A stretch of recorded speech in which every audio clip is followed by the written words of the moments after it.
especialización en economía política.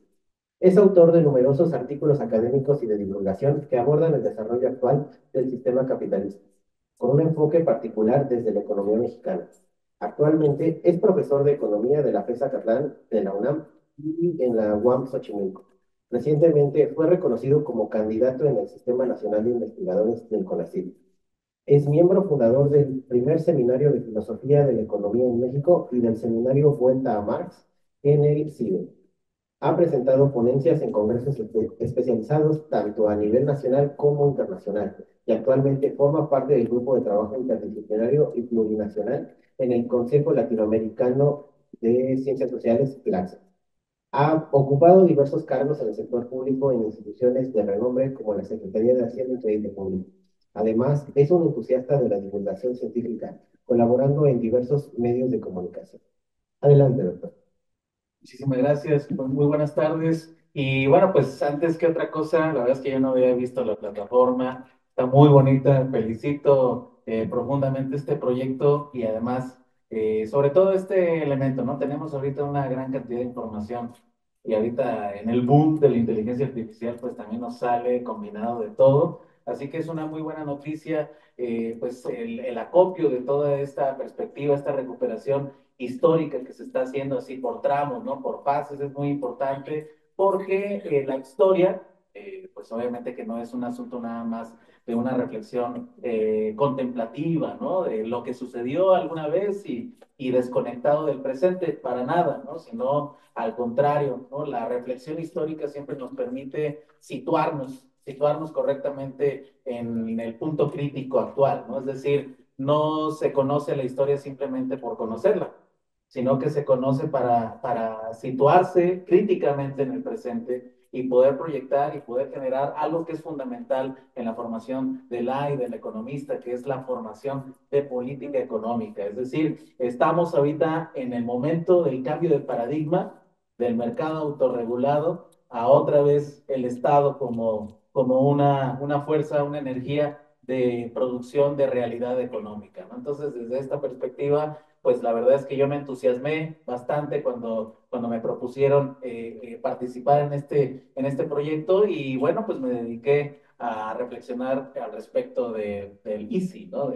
Del famoso EASY, que es este modelo de industrialización por sustitución de importaciones, que fue aquella vez, además, ¿no? Aquella vez cuando México mostró su potencialidad de crecimiento, es decir, pudimos observar que incluso hubo algunos momentos en los cuales México pudo crecer en algunos picos hasta el 11% del Producto Interno Bruto. Entonces, imagínense lo que eso significa. Y además de forma sostenida de 1939 a 1970, 6% promedio de crecimiento, ¿no? Entonces, no es un detalle menor, es decir, ¿qué sucedió? ¿Dónde surgió esa fuerza? Porque además el ICI tuvo sus éxitos. Por lo regular se hablaba de los fracasos, pero también tuvo sus éxitos en el sentido de que sí se pudo plantear rápidamente la sustitución de importaciones, es decir, la conformación de la política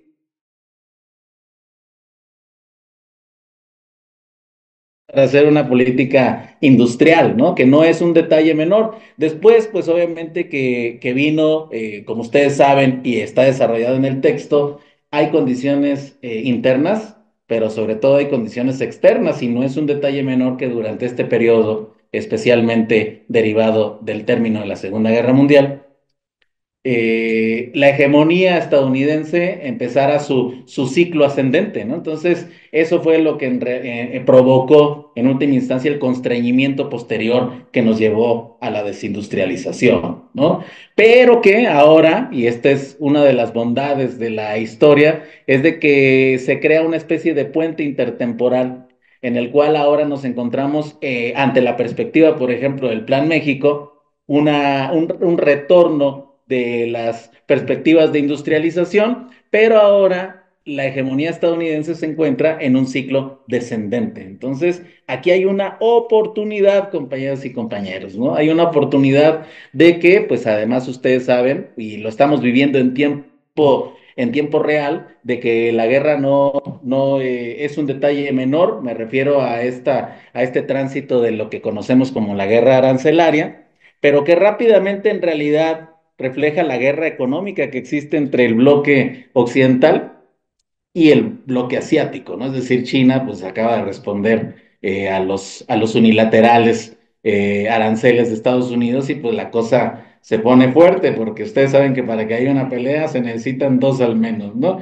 Digo, a menos que haya alguna cuestión, ¿no? Ahí interna. Pero lo que estamos viendo es que lo que antes era la hegemonía, de hecho, hasta los propios Estados Unidos están reconociendo con el MAGA, con el Make America Great Again, de que ya no lo son como solían ser. Entonces, esta nueva posición de hegemonía que está incluso transitando a lo que se conoce como el mundo multipolar, pues entonces la pregunta que nos hacemos es esta, ¿no? Y eso es algo de lo que quise reflejar en el texto de Easy, es decir, no nada más hablar de lo que pasó en ese periodo, sino de cómo esa reflexión nos ayuda a develar las potencialidades que tenemos ahorita en el sentido contemporáneo, ¿no? Porque México tuvo 40, 50 años, ha tenido, primero en el siglo XX, por supuesto, de esta desarticulación que decíamos, pero no lo olvidemos de que también pues tenemos un antecedente histórico muy fuerte todavía de 300 años de colonialismo, entonces los problemas no son sencillos, compañeras y compañeros, ¿no?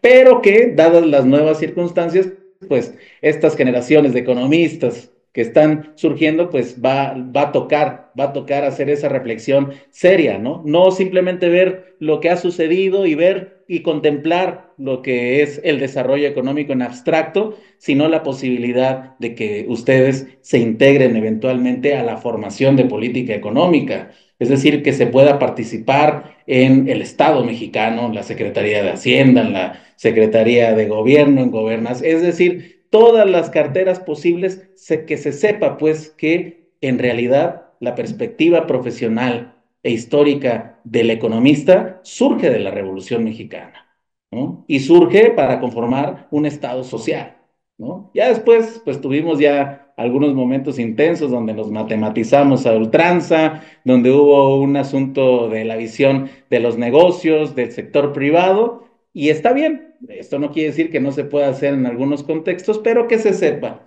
que el ICI, por ejemplo, este momento histórico, pues fue hecho y fue ejecutado por una gran cantidad de colegas economistas que pusieron esta perspectiva, esta combinación de la técnica, pero al servicio de la reflexión de la construcción del Estado social y que tuvieron como consecuencia además este momento de lucidez, vamos a decirlo así, y que ahora pues viene este otro punto, ¿no? Entonces, bueno, aquí tengo la fortuna de ver caras conocidas, exalumnos y exalumnas que ustedes no me dejan mentir, pues también quiero mencionar que esta reflexión parte también pues de los trabajos que se han hecho reflexivos dentro de las clases, ¿no? Es decir, es un resultado que también viene de la comunidad de reflexión que también esto implica, porque la nueva ciencia económica, la nueva reflexión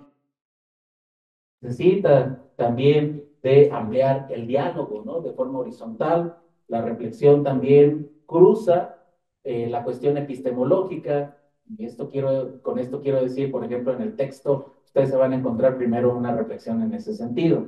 Es decir, la ciencia económica constituye paradigmas, ¿no? Puntos de vista, horizontes que se pueden perseguir. Decíamos hace un ratito, durante el neoliberalismo, 1980 al 2018, pues se planteaba los mercados autorregulados, ¿no? Y que ahora lo que estamos viendo es una nueva combinación posible, pero que nos exige una reflexión también a nivel epistemológico, compañeros y compañeros. No solamente se trata de escoger teorías, sino de aprender a construir teorías nuevas. Es decir, Latinoamérica tiene mucho que contribuir al mercado multipolar, no nada más en el sentido tradicional de qué exportas, ¿no? De a qué cadenas son a las que te incluyes, sino que también nosotros tenemos ya una amplia experiencia combatiendo muy de cerca la hegemonía estadounidense y que desde esa experiencia pues tenemos mucha energía también ahí latente para poder ofrecerle al mundo una nueva experiencia de teoría económica, ¿no? Entonces, esto es lo que quise practicar también en este texto de Lisi, que pues por supuesto pues, todos invitadísimas e invitadísimos a utilizarlo, para que puedan ir también teniendo estas perspectivas de lo contemporáneo, ¿no? Es decir, que hoy todos los días, la verdad es que no hay descanso, no hay semana en los últimos tiempos que no haya una noticia económica de impacto, ¿no? Entonces, pues ahorita es cuando, compañeros y compañeros, por eso pues celebro que esta reunión, que esta exposición no nada más sea un asunto unilateral, sino que pues es una invitación para que se amplíe la comunidad de comunicación, la comunidad de reflexión, para que podamos ofrecerle al siglo XXI, desde nuestras experiencias históricas, desde nuestra lectura de lo que nos pasó como organismo vivo dentro de una economía mundial, lo nuevo que viene, lo nuevo que hay que construir, ¿no? Entonces, así cerraría mi participación. La historia, insisto, no es contemplativa, sino la historia es esa memoria para la construcción y la proyección de lo nuevo. Muchísimas gracias.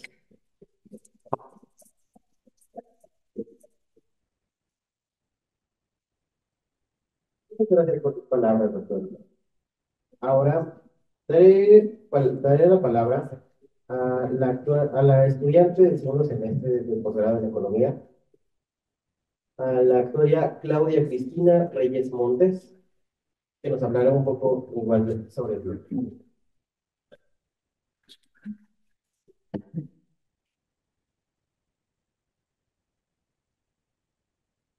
Hola, buenas tardes a todos.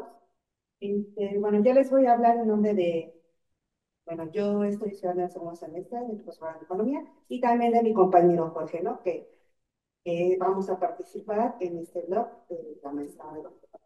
Entonces, eh, lo que quisiera es que se unieran a varias reflexiones a través de, pues, lo que ha pasado de la historia económica de nuestro país, ¿no? Porque justamente mi entrada va a ser referencia en cuanto a la economía china y a la economía mexicana, ¿no? Porque son dos economías que en el siglo XVIII tuvieron mucho en común, sufrieron intervención extranjera, eh, pero que a lo largo del siglo pasado, pues hubo obviamente momentos revolucionarios en ambos países que hicieron que los crecimientos económicos surgieran, ¿no? También, ¿no? O sea, hacer una reflexión de qué podemos hacer en cuanto a nuestro país, o sea, qué es lo que, cuáles son las políticas que se han hecho desde la economía, bueno, desde la economía política, socialmente hablando, ¿no? O sea, para lograr de algún modo en un futuro una economía pues más sostenible, ¿no? Entonces, bueno, eh, pues muchos sabrán que la economía china pues se basó principalmente en la intervención del Estado, ¿no? Cosa que en México, después del modelo ISI, pues cambió totalmente porque nosotros tuvimos un modelo neoliberal, ¿no? Entonces ya hubo menos participación del Estado, mientras la economía china fue creciendo sostenidamente desde los años 80, pues la economía mexicana pues se ha mantenido inestable, con mucho, pues la parte social, ¿no? También ha venido siendo afectada por este modelo. Entonces, pues justamente es una reflexión a qué hechos históricos han pasado por nuestro país, qué hechos históricos han pasado por otros países y que podemos tomar en cuenta pues para tener un mejor crecimiento en un futuro, ¿no? Sí.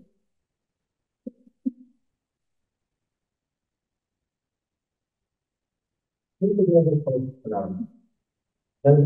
Daré palabra a Luis Jesús Juntos, becario del Proyecto País.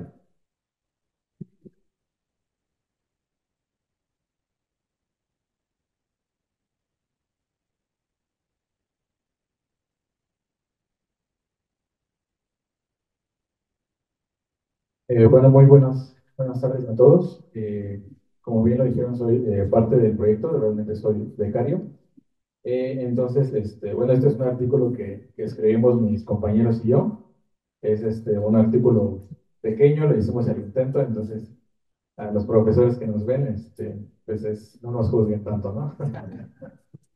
Bueno, nuestro trabajo es acerca de el crecimiento económico que ha tenido México, anclado a sus exportaciones e importaciones desde 1980 y hasta el 2022. Bueno, aquí, si alguien gusta, puede ver el artículo completo escaneando este código QR o entrando directamente a la página del blog de Clio Economía.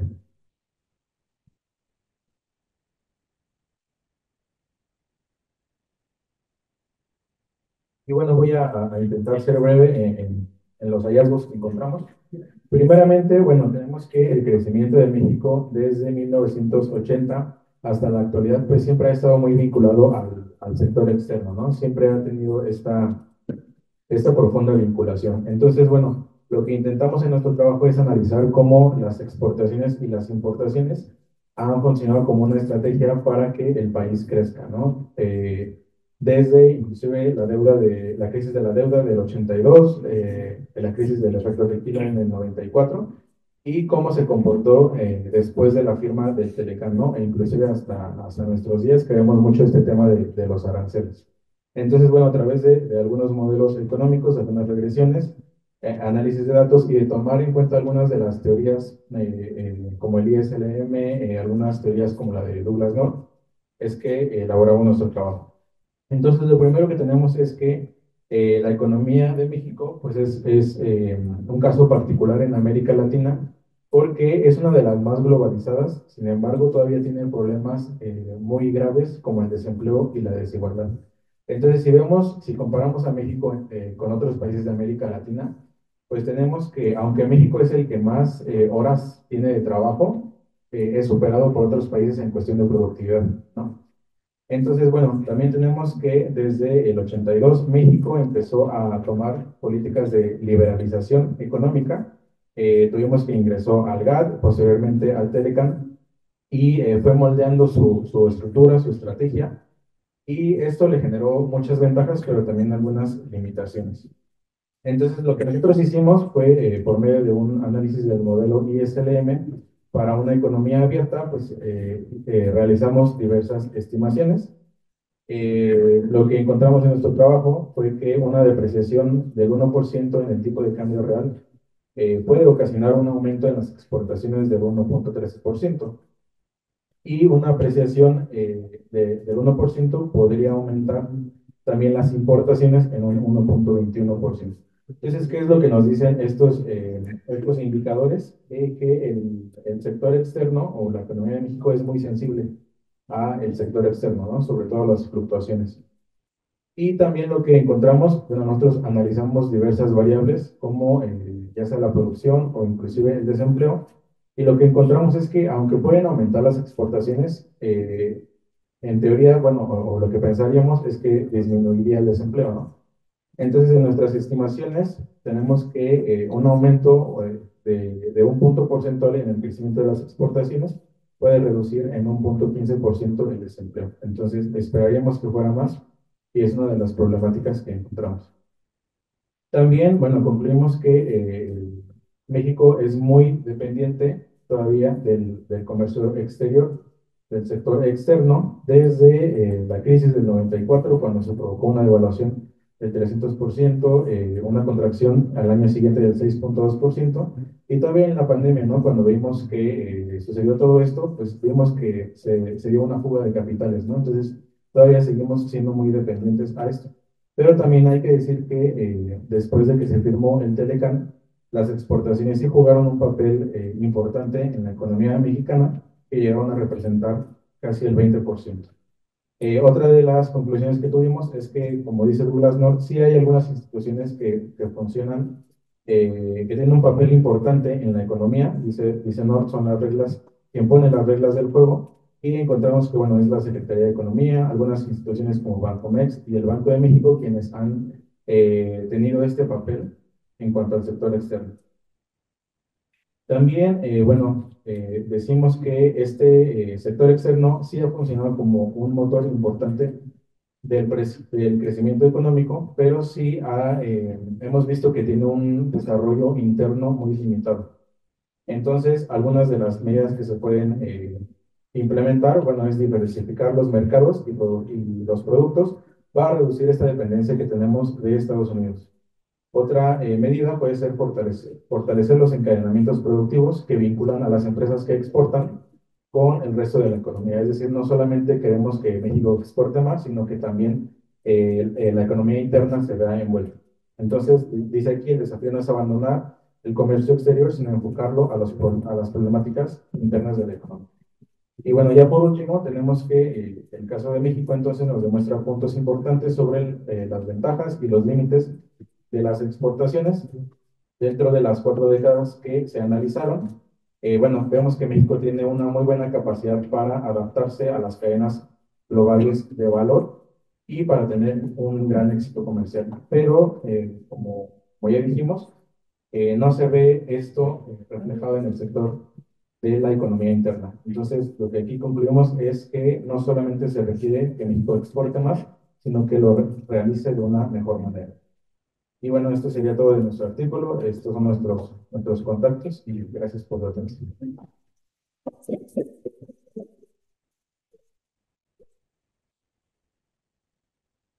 Agradecemos tus palabras. Finalmente, cederé la palabra como comentador al doctor Felipe Cruz Díaz. El doctor Felipe Cruz Díaz es licenciado, maestro y doctor en Economía por la FES Acatlán. Es profesor de carrera de nuestra facultad a nivel licenciatura y posgrado, impartiendo asignaturas como Economía Política y Finanzas Públicas. Es miembro del Sistema Nacional de Investigadores Nivel C y PRIDE Nivel C. Ha ocupado diversos cargos en el sector público. Es tutor del posgrado. Cuenta con numerosas publicaciones, especialmente relacionadas con el endeudamiento subnacional en México. Actualmente es el coordinador de la Unidad de Investigación Multidisciplinaria Aplicada, diversos proyectos de investigación. Adelante, doctor. Muchas gracias. Creo que me toca ser el menos taquillero de todos. Ya nos toca la transición de horarios. Pero bueno, antes que nada quiero agradecer a la doctora Alejandra Vianey Arredondo, a la maestra Mónica Hernández Moncayo, por supuesto, a los organizadores de este evento, sobre todo en la parte que corresponde al día de hoy de la Semana de Economía. Y primero quiero comentarles, lo han mencionado en distintas ocasiones, que este trabajo, toda esta actividad que realizan y que nos presentan el día de hoy está enmarcada en el llamado PAIDI 004, Recursos Didácticos para el Estudio de la Economía Mexicana de la Revolución a la Actualidad. Pero, ¿qué es el proyecto PAIDI? Un proyecto PAIDI es un proyecto de investigación institucional de la FES Acatlán, que surge como una respuesta para que nuestros profesores tengan una opción adicional para ingresar proyectos institucionales de investigación diferentes a los que ofrece la UNAM en su conjunto, como los PAPIT y los PAPIM. Y quiere decir Programa de Apoyo a la Investigación, el Desarrollo y la Innovación. En este sentido, este proyecto, si ustedes observan, se enmarca perfectamente en este sentido que tiene la innovación, en darnos una nueva forma de ver y analizar la historia. No sé, en mi caso particular, yo recuerdo que ya hace muchos años, cuando yo ingresé a la carrera, o le tenía miedo a las matemáticas y después a la estadística y, por supuesto, a la econometría, sin olvidar microeconomía, esas materias que nos hacen sufrir y que hoy día creo que está todavía más complicado porque están seriadas, entonces si reprueban una ya no llegaron a décimo, pero bueno, eso ya es otra historia, hablando de historia. Pero otras materias que nos causaban otro tipo de problemas eran economía política e historia económica. Pero aquí lo importante es la forma en la que este trabajo, este producto de este proyecto, este blog de economía, conoce más de la economía mexicana. Lo que nos ofrece es una ventana mucho más didáctica y que nos puede dar una idea general de temas muy particulares que ustedes pueden ver plasmados en los temarios de las materias de Historia Económica y Social de México 1 y 2, sin necesidad de leernos todos los libros, por supuesto. Digo, no quiero decir con esto que no los lean, pero el hecho de que ustedes revisen todos estos documentos que se presentan en este blog nos va a permitir ya llegar con una idea más general a lo que se aborda en los libros y sobre todo en nuestras clases. Y eso es de suma importancia, porque bueno, siempre nos ha costado o siempre cuesta trabajo el aterrizar algunos conceptos y sobre todo y en particular la parte histórica.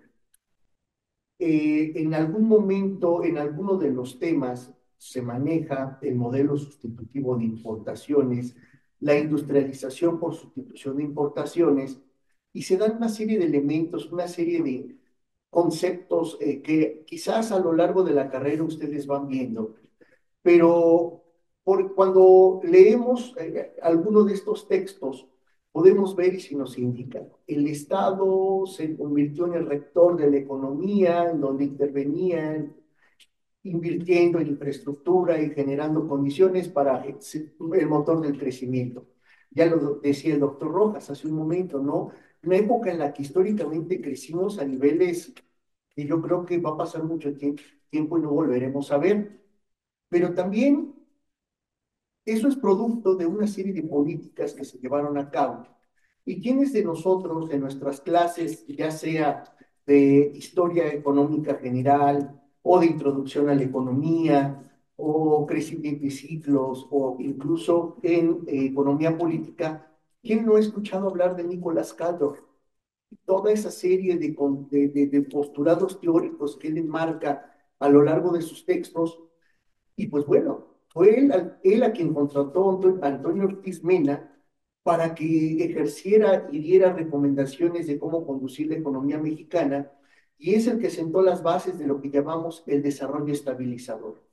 Ese periodo tan largo en la historia en la que tuvimos crecimiento económico a un nivel de inflación relativamente controlado, un tipo de cambio, el famosísimo 12.50, pero si ustedes leen los textos que vienen en este blog, la participación de cada uno de los autores, pueden encontrar pistas de todo esto.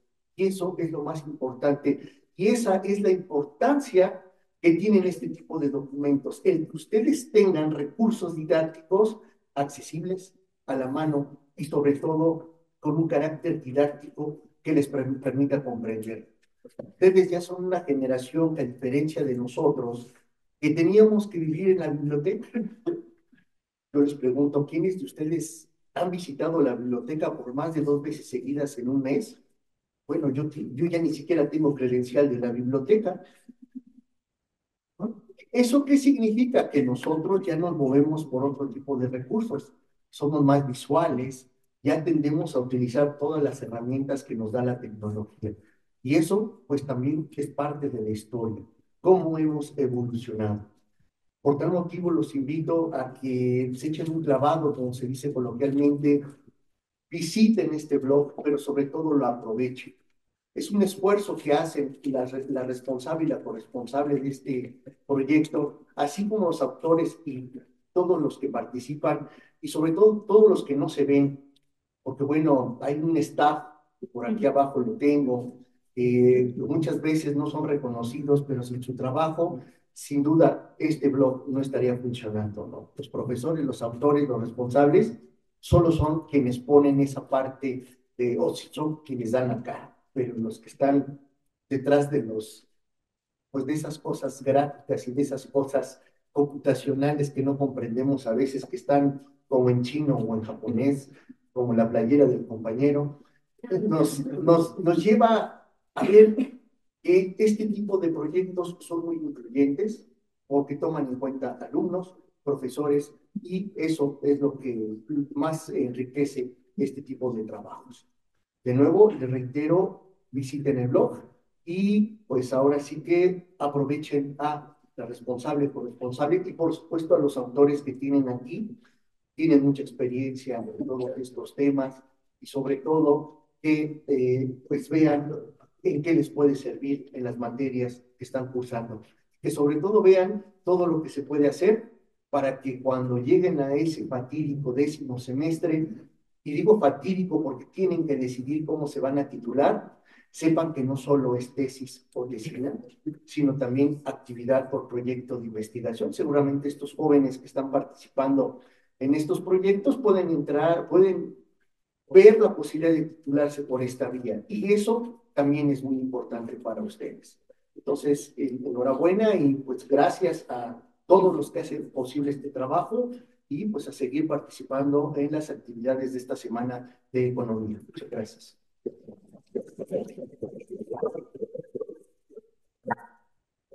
Muchas gracias, doctor. Ahora abriremos un pequeño espacio de 3 preguntas que tuvieran. Adelante. Bueno, igual extiendo mis felicitaciones a responsables, a los autores de los artículos. Creo que sí es muy pertinente para complementar nuestra formación en historia económica, que es una base muy importante de nuestra carrera.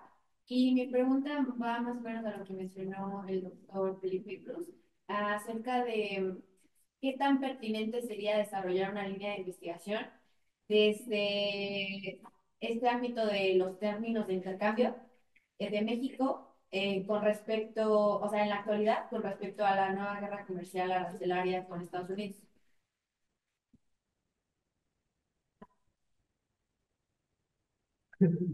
Sí, no, pues quien quiera contestar. Ok, si quieren primero las 3 preguntas y ya. Sería mi pregunta para el doctor Oscar David. Justamente estaba comentando del modelo de sustitución de importaciones y justamente, ¿usted cree que es pues, conveniente o cómo se está desarrollando actualmente el plan Moviendo México que tiene Sheinbaum justamente ahorita? Que, o sea, usted dijo, tuvimos puntos buenos, pero usualmente resaltamos más los puntos malos que tuvo justamente en esas décadas. ¿Cree que estamos viendo un camino diferente al que ya se vivió o si vamos a repetir con todo este proceso de corrupción y todo lo demás? ¿Cree que se repetiría la historia o si se lograría algo diferente?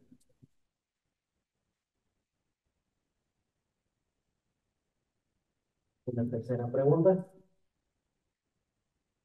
Bueno, yo con respecto a la página, la primera es cómo están divididos, si solamente por años, porque vi que nomás estaba por años, o sino también por tema, por ejemplo, finanzas públicas, temas de exportaciones, cosas así, ¿no? Porque luego uno busca un periodo o busca ciertos temas específicos, o si hay una manera de buscar, bueno, allí, ya.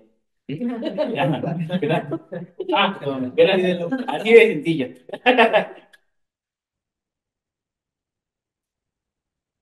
Esa no vale, me la contestaron ahí. ¿Alguna otra pregunta? Yo tengo una pregunta, igual es técnica. Eh, yo acabo de revisar en la dirección electrónica que dieron, pero no me carga nada. Entonces, ¿ya está activa la plataforma o a partir de una fecha o yo no, hay un error? Y también un poco con respecto a lo que decía el compañero, por ejemplo, si uno de mis estudiantes del seminario quisiera participar, eh, hay cosas ahí, veo que ustedes generaron 4 tramos históricos, pero hay cosas que a lo mejor, por ejemplo, tengo un estudiante que está, que en su marco histórico de su trabajo del seminario, presentó las diferentes, bueno, tiene que ver con la historia del Banco de México. Pero el Banco de México que conocemos actualmente tuvo un papel económico diferente en las etapas que ustedes han presentado ahí. Entonces, si tengo un trabajo que pudiera estar abarcando al menos 2 o 3 de esos periodos, donde se ubicaría o cómo quedaría. Son dos preguntas, ¿no? La ubicación del trabajo y lo del tema de la vida. Bueno, doctores, ya está abierta la primera. La compañera. Para que vayan ustedes. Lo que yo puedo mencionar respecto a la utilidad que tiene el blog, insisto, no debemos encasillar, por ejemplo, el modelo primario exportador como un periodo histórico, sino como un constructo analítico, en donde están especificadas las características de qué conlleva un modelo primario exportador, es decir, donde hay términos inequitativos de intercambio y quien produce las economías periféricas, que son las que están produciendo y exportando bienes primarios e importando bienes manufacturados, se ven en desventaja, ¿no? Y ahí mencionaba el caso de Venezuela, a lo mejor como un caso actual que puede ser analizado bajo este modelo. Tenemos incluso el caso de China, lo mencionaban, China, que es una economía muy desarrollada, pero la tendencia de los últimos años de China es a importar bienes primarios para ellos dentro de su economía procesarlos y ahora sí exportarlos con mayor valor agregado. Entonces ahí tenemos una utilidad práctica, insisto, todos estos periodos históricos nos permiten identificar, tipificar las economías, pero son modelos que metodológicamente siguen siendo útiles para explicar realidades que todavía vemos en varias regiones del mundo, ¿no? También tenemos países africanos que siguen operando bajo este esquema, exportando bienes primarios en Europa y siguen estando sublevados a lo que estas economías, bueno, al menos como lo plantea la teoría también estructuralista y no estructuralista del desarrollo, la famosísima teoría de la escalera pateada, en donde los países que ya alcanzaron un determinado nivel de industrialización y de desarrollo mantienen en estas condiciones de pobreza a esas economías y muy difícilmente pueden salir. Entonces, la invitación cuando revisen este blog es eso, ¿no? Que le den una utilidad práctica para seguir explicando la realidad actual. Y muchas gracias por la pregunta. Y bueno, realmente es una cosa muy, muy interesante porque a la hora que sacamos las lecciones de la historia, pues obviamente que tenemos que primero darnos cuenta en qué contexto surgió la referencia y luego en qué contexto estamos nosotros retomando elementos, ¿no? Porque, por ejemplo, en el ICI, pues ¿cuál era el problema? O sea, la cosa era cómo pasar de sustituir bienes inmediatos de consumo a bienes intermedios y bienes de capital, es decir, máquinas que hagan máquinas, ¿no? Entonces, eso era como la perspectiva. Desafortunadamente, pues hubo un constreñimiento que no tiene que ver directamente, yo diría, como primera hipótesis, necesariamente con un asunto de corrupción. La corrupción vino con el prejuicio del Estado, pero en realidad lo que estamos viendo es de que Estados Unidos empezó como modelo a expandirse y a generar su proceso de deslocalización, es decir, recibimos la inversión extranjera directa como esa necesidad de expansión de ese capital. Pero ese era un modelo en ese momento. Esto no quiere decir, por supuesto, y tenemos que involucrar el vector político, de que pues, no olvidemos, pues, ¿no? Porque en ese periodo estábamos en un proceso de contrarrevolución y además de un estatus de autoritarismo político fuerte. No es un detalle menor, ¿no? Entonces, bueno, esto lo saco a colación porque dices, bueno, ahorita qué está pasando, pues hay cosas muy diferentes, ¿no? Porque, por ejemplo, pues México participa ya en ramos de alta tecnología, ¿no? De hecho, nosotros contamos con una de las fábricas más rápidas del mundo. Incluso Alemania estaba reflexionando si se movía a México, porque acá podemos armar carros en menos de 2 minutos, ¿no? Entonces, ya ha corrido mucha agua debajo del puente, en el sentido de que las condiciones son distintas. ahorita ya no estamos en el proceso de deslocalización de Estados Unidos, sino al contrario, ¿no? Estamos viendo un hiperproteccionismo brutalísimo en el cual se está recogiendo como poder hegemónico global a uno regional.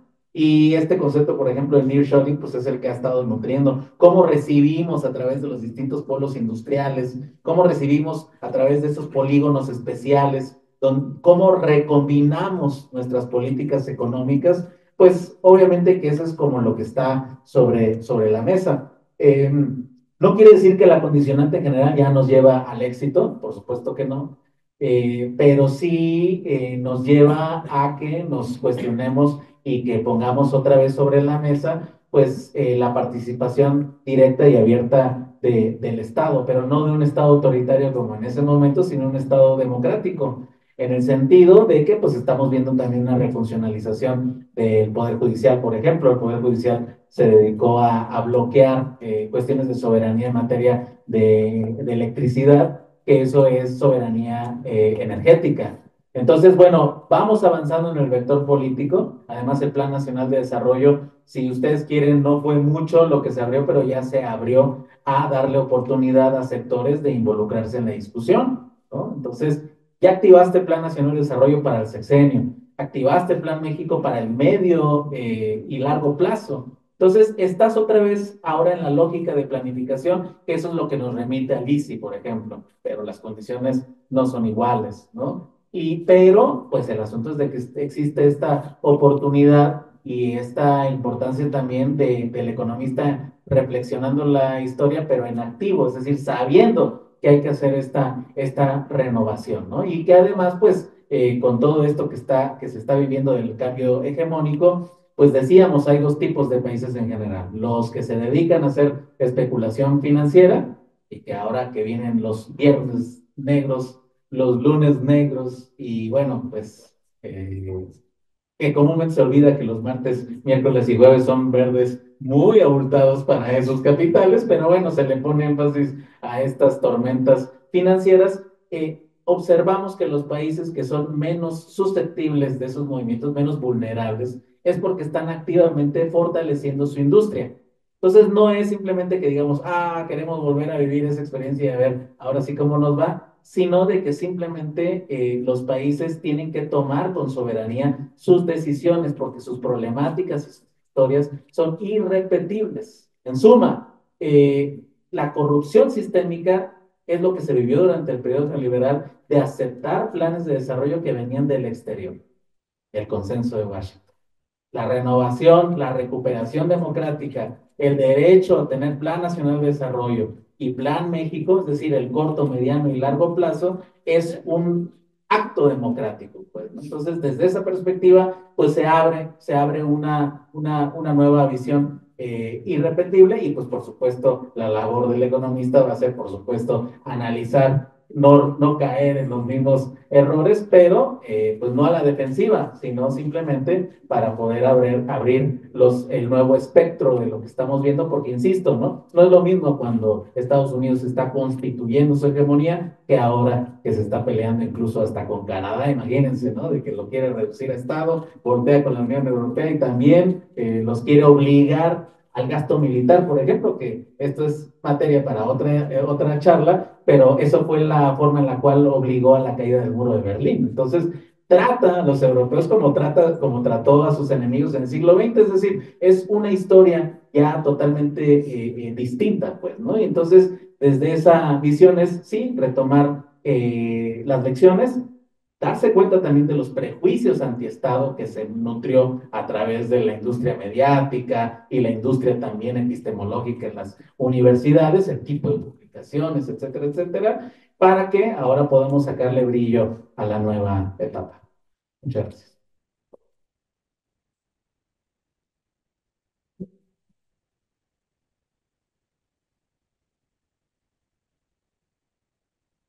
Como pueden escuchar, tenemos a participantes del primer nivel, por eso tenían que ser ellos quienes dieran la bienvenida al blog, porque pues, es justamente lo que se van a encontrar, contenido de gran calidad.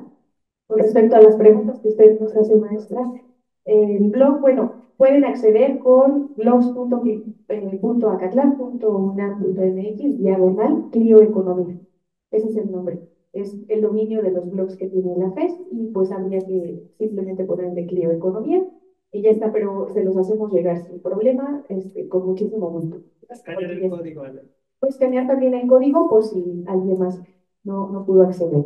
La segunda pregunta, que tiene que ver con la periodicidad. Bueno, el objetivo de esa periodicidad que nosotros pusimos era para dar cierta organización a las entradas, pero obviamente habrá algunas que cubran periodicidades adicionales. Justamente en el blog hay uno que dice otros temas de interés y uno, por ejemplo, bueno, está oculto porque sigue en proceso de construcción, pero se llama el Sistema Financiero Mexicano, justamente que desarrollan dos alumnos que no pudieron estar con nosotros hoy, pero justamente tiene que ver con el desarrollo del Banco de México, la Secretaría de Crédito Público, la Comisión Nacional Bancaria de Valores, y allí podría entrar, que claro, siempre podemos hacer una nueva reorganización para que quede más bonito, ¿no? Para que sea más visible, pero es bienvenidísima la participación de sus alumnos si quieren trabajar en el blog, igual que el de todos ustedes, se ponen en contacto con nosotras, con la maestra Mónica, responsable, conmigo, o también con los becarios, los alumnos de servicio social,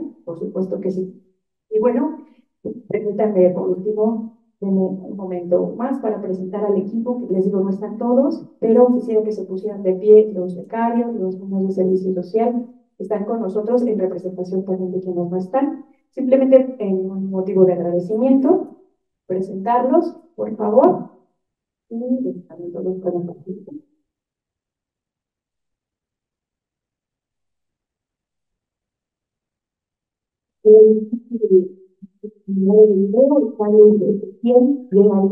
En el área de redes sociales, en la construcción del blog, junto con Jesús, que está aquí en la mesa.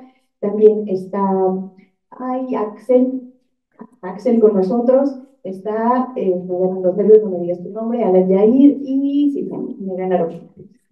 Y yo, están con nosotros, también tenemos, les digo, a Jade, a Ernesto, y creo que me faltan algunos, pero bueno, ellos están en el equipo de redes sociales, en el área de construcción, video, etcétera. Sin ellos no podríamos estar presentando nada aquí. Por último, dar las gracias a la Unidad de Investigación Multidisciplinaria por habernos apoyado para el desarrollo del PAI, del proyecto de investigación que es para ustedes, para los alumnos, para los profesores, al programa de economía, al doctor Jorge Alonso Bustamante, de área de ciencias socioeconómicas, a la maestra Eugenia Cruz García, al maestro Luis Rodrigo Uribe Mateos, que nos acompaña hoy, a todo el equipo del programa de economía. Sin duda, muchísimas gracias por este espacio, a todos ustedes por su paciencia, no duden en visitar el blog, y pues nada, aquí, como pueden ver en la mesa, cabemos todos, alumnos, profesores. Muchísimas gracias.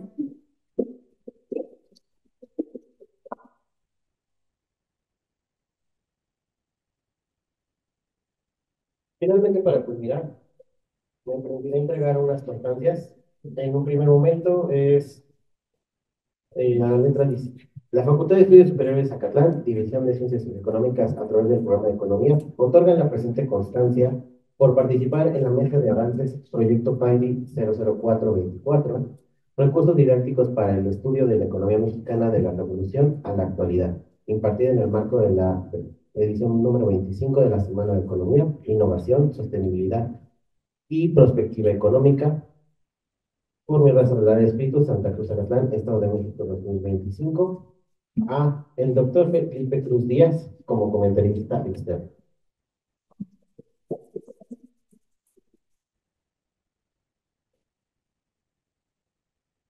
Al doctor Moisés Hernández Delgado.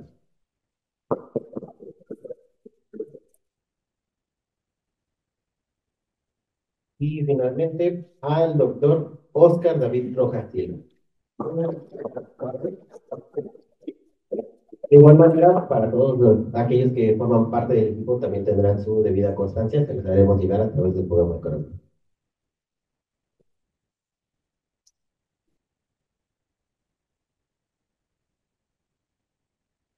Y pues, Simplemente, pues con esta mesa terminamos lo que son las actividades del día de hoy de la Semana de Economía.